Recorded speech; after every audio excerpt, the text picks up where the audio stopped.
Cimoooooooo!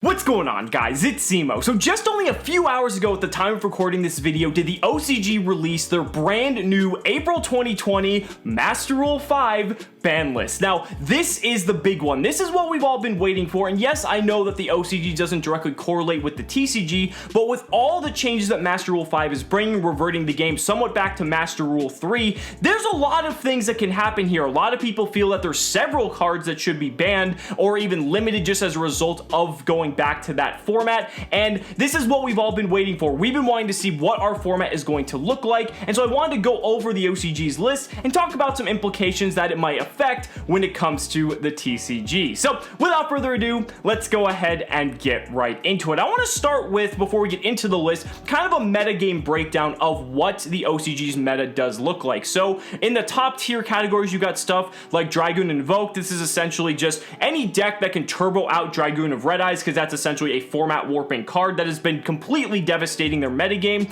So you've got invoked variants. There's a bunch of different takes on this deck, but the invoked variant seems to be the most popular. You have Orcust, Sky Strikers in the mix. Keep in mind they still have Engage at 2, so that makes a very big difference. Spiral's in there. Their Spiral's actually at more full power than ours. I think they have stuff like Quick Fix still at 3. Then there's also just regular Dragon Link. We have versions of this of our own. Then you've got some other stuff here. Shaddoll, Thunder Dragon, Zephyr, even Eldritch coming out of Secret Slayers, so that's kind of neat. So let's go ahead and get into the Forbidden and Limited list. So first up, we have Jin, Releaser of Rituals, Guard Dragon Elpie, and Ib, the World Chalice Justiciar. Now, when it comes to Jin, OCG, I don't know what the hell you've been doing that this card has still been allowed to run rampant. I mean, this card is so unhealthy for the game, and I've even seen that there's like Jin Invoker Dragoon lists that are legal, and like, to me, I don't understand why you would want anything as unhealthy as this in the game, but it's good that you're finally taking care of it. Guard Dragon Elpie, this is a big one. A lot of people, even with Agripane being banned, a lot of people are still feeling that Elpie should get the hit as well, just because of the fact that it just tutors out and does so much for these Dragon Link style strategies, getting directly into stuff like Red Eyes Darkness Metal Dragon, or all these different cards that Elpie enables you to tutor into. It's a very powerful card. Dragon Link, a very popular deck, but I think with this card getting banned, it's going to be very difficult for a deck like Dragon Link, or like more so like Rockets here in the TCG and the OCG to a degree, to recover from that. And then Ib actually got banned on our last ban list, if I recall correctly, and this isn't really too much of a surprise. Ib is such one of, if not the most powerful synchros like ever created. The fact that this generates so much advantage, it gets you so much link climbing potential, getting access to the World Chalice Guard Dragon, gets into something else when it leaves the field. Like, the card just does so much for such little investment with all the one card combos that can access it, that I can kind of see why going into Master Rule 5 that they're hesitant to have this card be legal, and following the TCG is actually a little bit interesting as well. So that's it for the banned cards.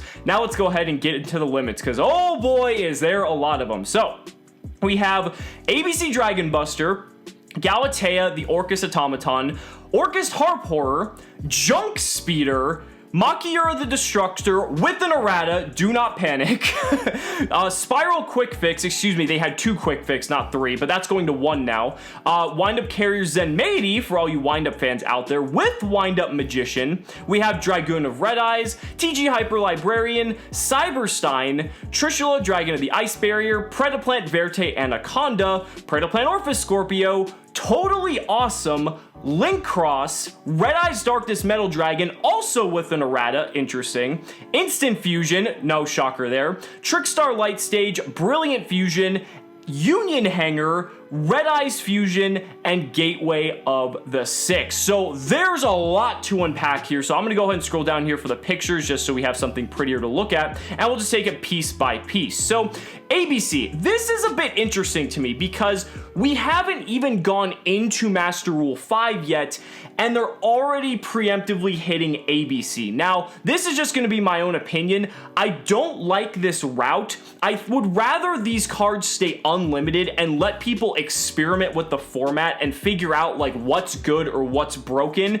and then like on the next ban list, like then let's correct those changes. Or if it's so bad, which I don't think it would be that bad, let's go ahead and just have like one of those adjusted lists or emergency ban lists, whatever you want to call them, to kind of fix things up a bit, right? Because it's Master Rule 5, it's the April 2020 ban list. People want to experiment with different decks. People want to play older decks that they haven't had the chance to really play at full power in some time. And you're going to hear me echo this multiple times throughout multiple cards in this video, but ABC, this was a deck that so many people were looking forward to playing, at least by the OCG standards. Who knows, the TCG might still allow it to be a 3.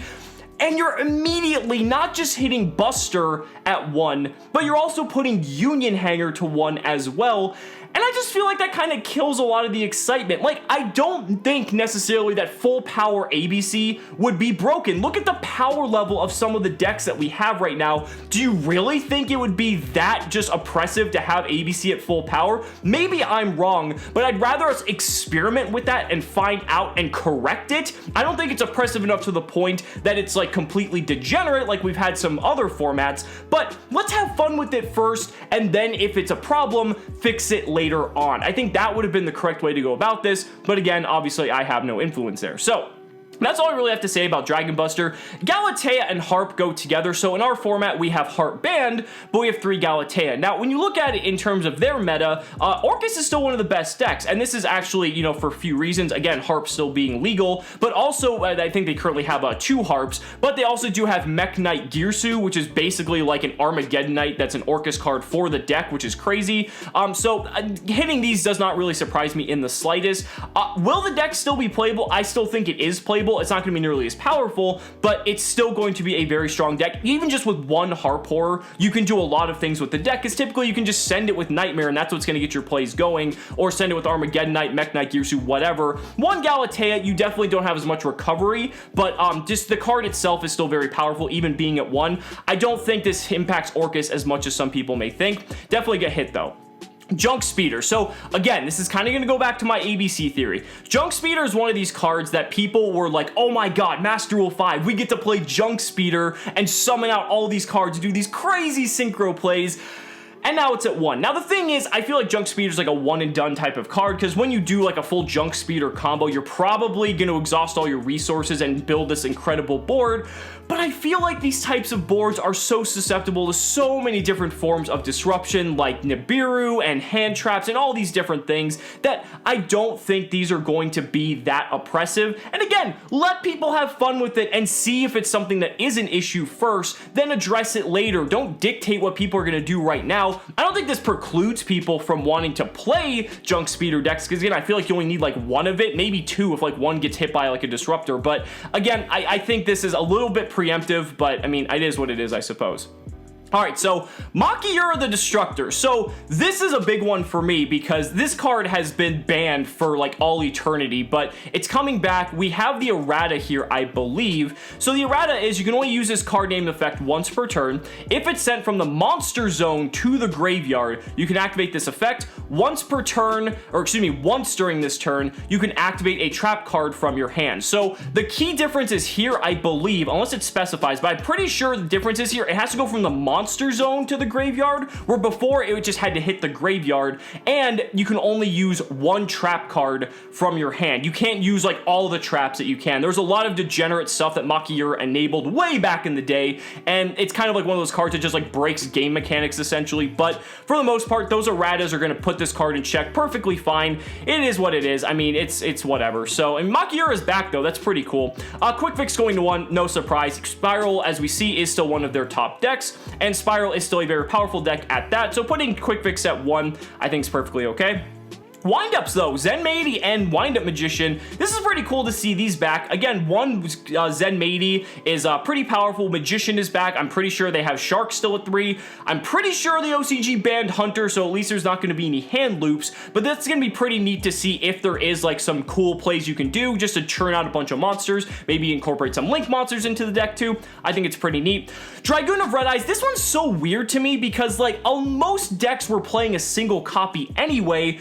So limiting it doesn't really do anything. Like, there were some decks playing multiple copies, and that's where it was getting a little bit crazy, because just dealing with a single Dragoon is already hard enough, but having to deal with multiple, even though you're having to run a more like inconsistent deck necessarily, it's difficult, right? So I don't feel like this does much, but I guess it's kind of just like a check on having multiple. I don't know. TCG Hyper Librarian, this is kind of like in the same route as like Junk Speeder. Just basically they don't want to just have synchros be overly powerful, but again, I would rather see that happen first than, you know, than us just like make assumptions on what's going to happen, but they're kind of just being cautious here, so I guess it is what it is. Stein, actually I can go down here. So Stein, again, this card, like, I don't think if this card's at 3 it matters, but I think they're just wanting to be cautious, so that's why you're seeing this go to here. Trishula, I can see Trishula more so just because it does hand loops, and it actually gives like an indirect hit to Dino, funny enough, because they want that for extravagance. But Trishula going to 1, I think that's fine. I'm compared to something like Junk Speeder or Hyper Librarian, I'm more okay with this just because this just enables degenerate stuff like ripping your opponent's hand out before they even get the chance to play. Verte Anaconda, this is a big one. This card is very, very powerful, helping enable Dragoon, obviously, but just a very solid card altogether. Again, most people were playing 1. I know some decks were playing 2 in the OCG, but like, again, you get your 1. If it gets stopped, then you're kind of screwed. Scorpio is one of those weird cards because it's like, it can enable some pretty crazy plays, and with Master Rule 5 now, it gets a lot better because the ceiling goes up a lot more, but again, it is pretty much vulnerable to every single form of disruption in the game, so I'm not sure if it necessarily had to be limited. It is what it is. Totally awesome. Again, this is in line with ABC Dragon Buster. Paleozoic was just brimming with potential in Master Rule 5, but now you just have a single Toad. Like, that's so lame. Like, let people do double Toad. Like, let's see what happens. You're still playing Paleo. You still have to deal with Lightning Storm. Like, you already have enough to deal with. Link Cross, this is a Link monster we don't have yet in the TCG. Very powerful card. It just allows you to spam tokens for more Link plays and Link climb very easily. I know Altergeist plays this card a lot. There's some decks that like specifically play it, but it's just very good just because of like all the token generation and Link climbing it enables. So I'm not really surprised to see this go to 1. Again, it doesn't really affect us because we don't have it yet. Red Eyes Darkness Metal Dragon, this also has an errata too. So the errata here, you can only special summon a card with this card's name once per turn by the first effect. You can only use the second effect once per turn. So it's a hard once per turn now. You can special summon this card from your hand by banishing a face-up dragon monster you control. During your main phase, you can special summon 1 dragon monster from your hand or graveyard, except Red Eyes Darkness Metal Dragon. So what they did here was they effectively made its effect a hard once per turn, which is fine. I mean, it's, again, with already the hits to like with like Elpie and everything, it's gonna be difficult to play Dragon Link as it is, but I mean, just hitting that so you can't abuse it infinitely is definitely a better thing. Instant Fusion, no surprises here. Instant Fusion, one of the most powerful cards going into Master Rule 5 with stuff like Millenniumizer Strict to protect you from hand traps. Just so much potential in this card. It does not shock me in the slightest that this card went to 1. Trickstar Light Stage, this card, it's you know, it's one of those things that the OCG's had Trickstar for a while, but this card going to 1, it lines up with the TCG. Not only does this help you enable Orcust combos from the past, but now it's essentially the new like 1-card Verte Anaconda combo, so that's one of the reasons why I could see this card going to 1. A lot of the decks were like Trickstar decks just playing Dragoon, but using Light Stage as like an enabler to easily access it, so that makes sense. Brilliant Fusion going to 1, it's banned here in the TCG, so, you know, it's whatever. Union Hanger, already talked about. And then Red Eyes Fusion, you only have that 1 copy now. Some people were opting to just max out on it just to ensure you can send one from deck, because if you draw one, like, it's fine, you can just pitch it for like a cost of a card, but a lot of people wanting to max out on that card, but now it is only at 1, so, you know, you better hope you don't draw that 1 copy. Oh, and then we have Gateway of the Six. I think this is perfectly fine. This is preemptive just for any, you know, bullshit that like Six Samurai is gonna do, because we've seen some degenerate stuff that deck has done before. So next up on the list are the semi-limits. We have Destiny Hero Malicious, we have Draconet, we have Jackalope, Nessie, and then we have Symbol of Heritage. So Malicious, I mean, again, maybe it's just more of like a cautious approach here. Dragonet, again, it's just 1-card combo that can just go into some crazy things. You know, you guys know how I hate the semi-limited list, because they should have just limited it if they're gonna do anything to this card, but instead they chose to semi it. Jackalope and Nessie at 2. We have Jackalope at 2 right now, and Nessie's actually at 1, so I'm not really too surprised to see the OCGs taking a similar line of thinking. Symbol of Heritage, this card is like, it enabled some weird, just degenerate stuff in the past, but like, I don't really think it's going to be doing so much now, but they semi-limited it for some reason, so maybe they were fearing some sort of combo. I don't know. I don't think it's going to do anything in all honesty. And then lastly, the Unlimit. So Candina, this makes sense because their Candina was actually, I think it says here, it was at 2, but Light Sage was at 3. So that's like the trade-off. So now Light Sage is at 1. They have 3 Candinas. That's pretty much like us. Ash Blossom going to 3. They've had 2 Ash Blossom for quite some time now. So it's cool to see that they now have 3 Ash. Baby Sarasaurus is a big one. And then Necros of Unicorn, I think Necros is almost at full power in the OCG, so that's pretty cool to see. And then Lady Debug as well, so for anyone wanting to play those Coder decks or Salamangreat, they now have access to 3 copies of Debug. So guys, that's going to go ahead and wrap up this OCG Master Rule 5 Banlist video. Let me know how you guys feel down in the comments. Do you like the more cautious approach they're taking with the older decks, or do you wish that they would just let people just do whatever they want for a format, especially with everything going on in the world? Let people just go nuts, and then if things are a problem, let's just address them a little bit later on, or if it's too bad, you know, we just adjusted banlist everything and everything is all well and good. I'd really love to hear your thoughts. Thank you guys so much for watching the video. Be sure to like the video as always, subscribe to the channel for more amazing Yu-Gi-Oh content, and if you found this video informative, consider supporting me on Patreon, becoming a YouTube channel member. Just by showing your support in any way that you can, you're investing in my ability to continue bringing you amazing Yu-Gi-Oh content. So thanks so much again, we'll see you next time.